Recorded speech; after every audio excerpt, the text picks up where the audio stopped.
The first thing I noticed wasn't the decorations, it wasn't the centerpieces, or the string lights they'd strung up across the back patio, or the way my mother had arranged white roses in every vase, like she was hosting a wedding. It wasn't even the 60-something people already there, drinking wine and laughing at whatever my brother had just said. It was the banner, hand-lettered, cream-coloured, strung between two wooden posts above the entrance to my parents' backyard. Big enough to read from the driveway, "Congratulations, Callum. We always knew you'd change the world." I stood at the gate for a moment longer than I should have. My husband touched my elbow. I heard him say my name, Vera, but I was already doing the math. Already scanning the sign left to right and then right to left, the way you do when you're looking for something you know isn't there. My name was not on that banner.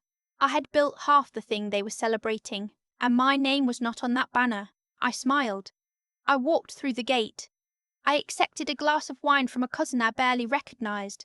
I said thank you when people told me I looked great, when they asked how the drive-up was, when they made small talk about the weather. I was very good at smiling by then. I had been practicing for years. Growing up, my brother and I were not treated the same. I understood that early, the way kids understand things, not through a conversation anyone had with me, but through accumulation. The way my father's voice changed when he talked about Callum's baseball games versus my science fair projects. The way my mother framed his soccer trophies and displayed mine in a bin in the garage because, she said, there wasn't wall space. Callum was the one who lit up rooms, tall, easy with people, quick with a joke. Even as a kid, he had this way of making you feel like you were the most interesting person he talked to all day.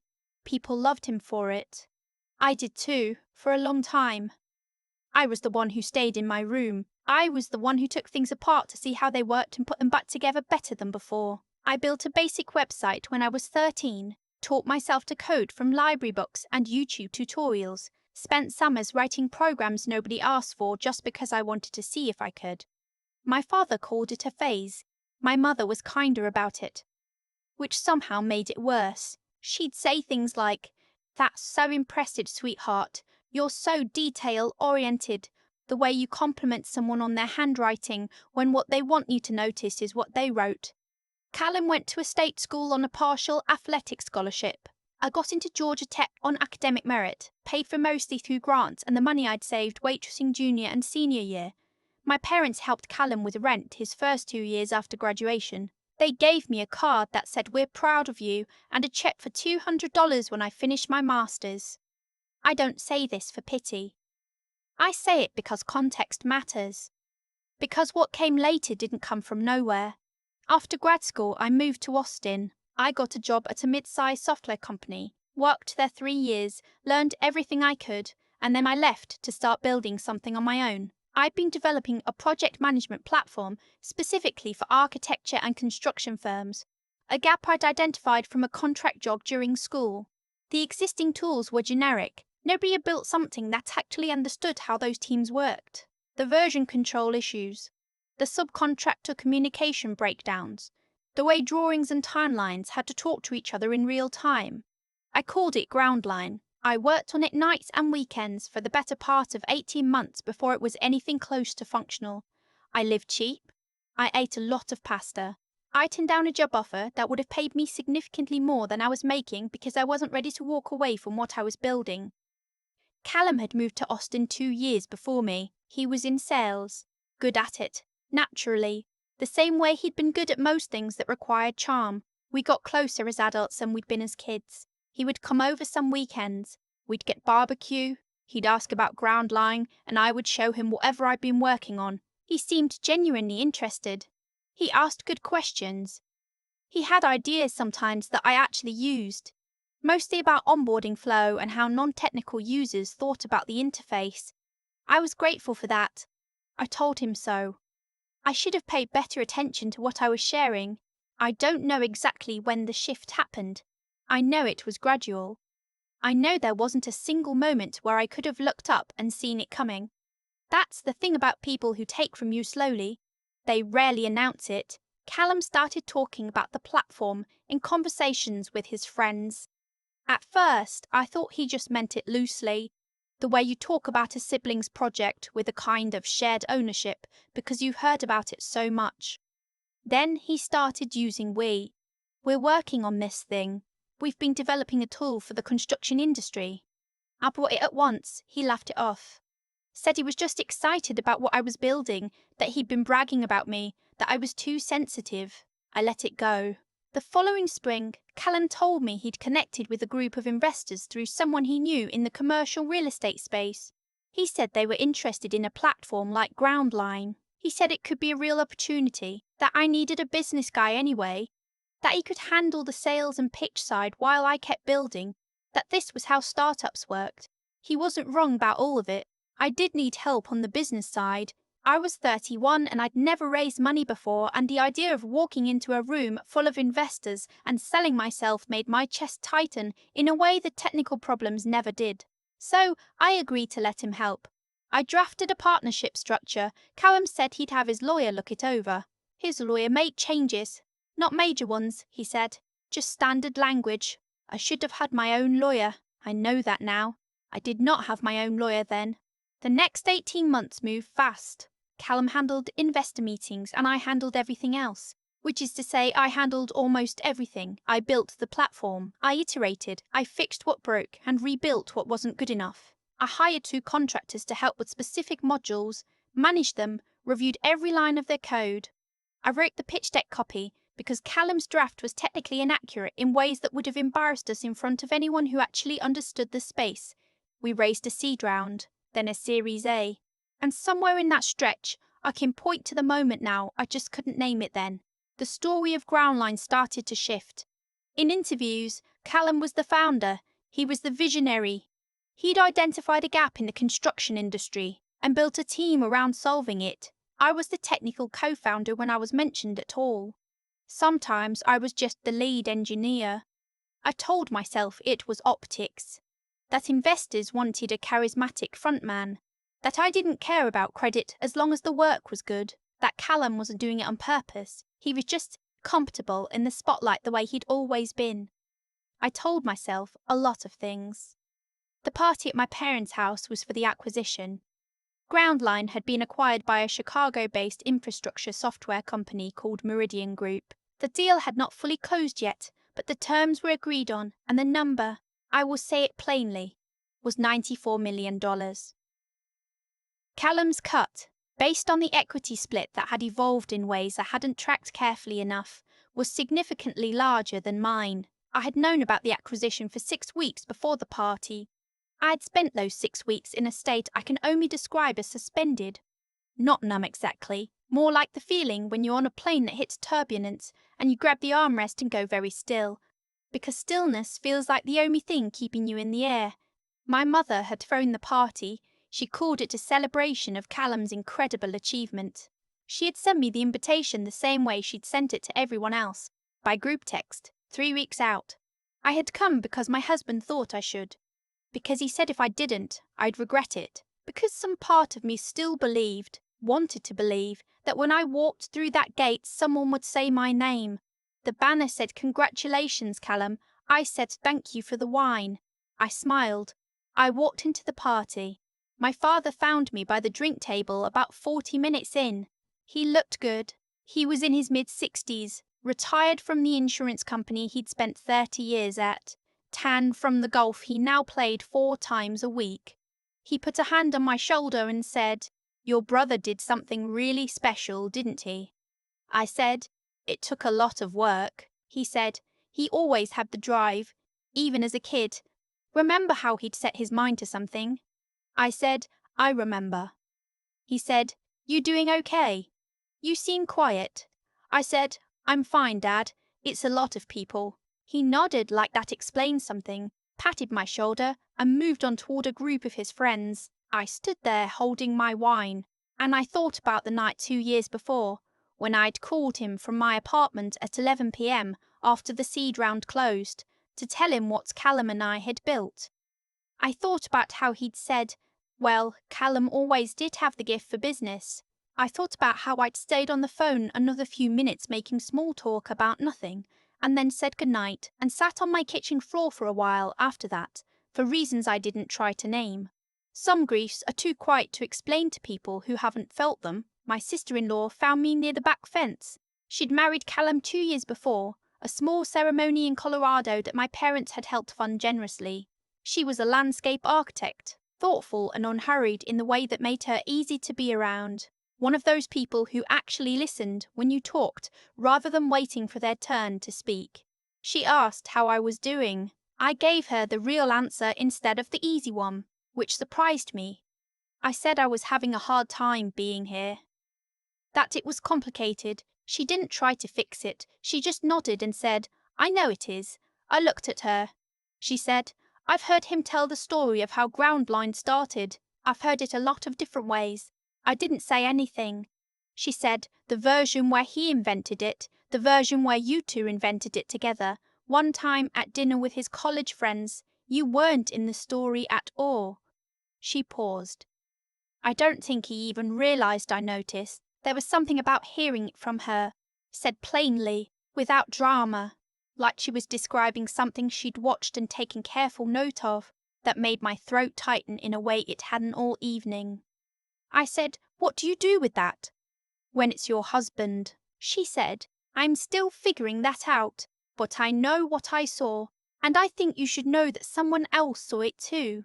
The moment that broke everything open happened about an hour later, and it wasn't dramatic the way these moments look in movies. Callum was standing with a group of my parents' friends, people they'd known for 20 years, neighbours, old colleagues, and he was telling the story of Groundline the way he always did.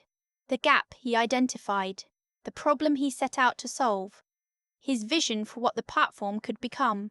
My father was nodding along, beaming, and one of the men in the group, someone I vaguely recognised as a neighbour from 3 houses down who worked in commercial real estate, asked Callum how he'd known where to start technically.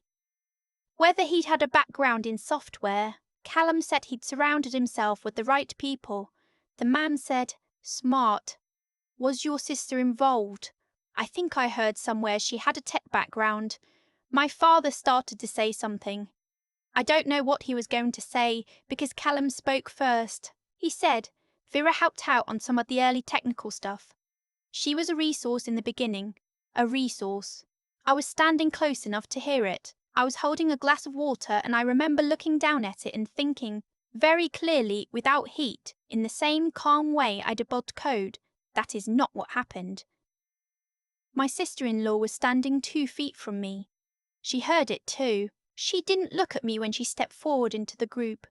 She just said, in the same unhurried way she said most things, "Actually, from what I understand, Vera built the platform, the architecture, the core systems, the version that went to investors.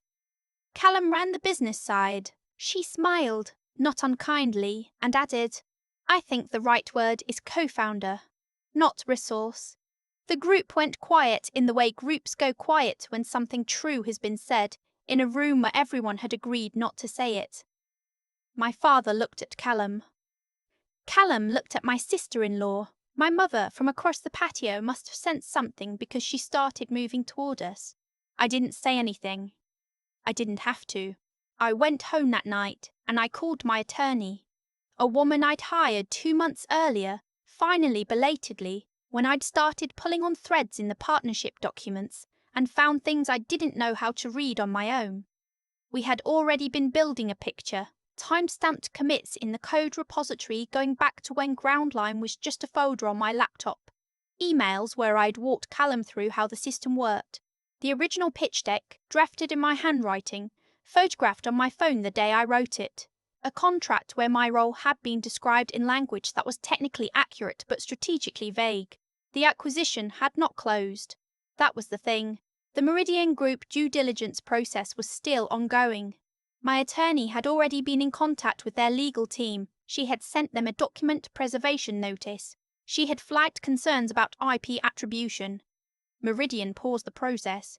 I won't tell you the next 3 months were easy. They were not. There were conversations with Callum that I don't have words for, not because they were explosive, but because they were sad in a way I hadn't prepared for. He was angry, then defensive, then something that looked almost like shame, but couldn't quite get there. My parents called me difficult. My mother said I was sabotaging my own brother. My father said I was making something out of nothing, that this was just how business worked, that I should be grateful for what I'd gotten. I thought about that word, grateful, for a long time. Grateful for the part of my own creation that no one had taken yet. The deal restructured. Not entirely, not the way part of me wanted. But the IP attribution was formally corrected in the acquisition documents. My title became co-founder and chief architect in all public-facing materials Meridian released. An adjustment was made to the equity split, the details of which I'll keep private because they're mine to keep. My name was in the press release. Not first. But it was there. I went to therapy that winter.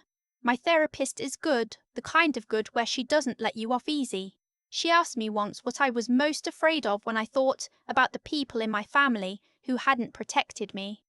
I said I was afraid they'd always seen me clearly and just hadn't cared. That it was a blindness, it was choice. She said, and if that's true, what does it change about what you build next? I thought about that for a long time. The answer I came to, slowly, is nothing. And everything. It changes nothing about what I'm capable of, and it changes everything about who I build it with. I don't see my parents often now, not by design, or maybe by design, but not by anger. I've stopped explaining myself to people who have decided who I am. There's a grief in that, a real one, and I've stopped trying to rush through it or talk myself out of it. It sits where it sits. My husband and I moved out of Austin last year. I took a role leading product development at a firm I respect, real work, with people who know what I've built and value it for exactly what it is. I'm also early in a new side project. I won't tell you what it is yet because I'm still in the part where it lives only on my laptop and in my head, and I've learned to protect that part. I talk to my sister-in-law sometimes. She's navigating her own things. Her marriage, what she now knows about it, the distance between the person she married and the story she'd been told. I don't ask for details.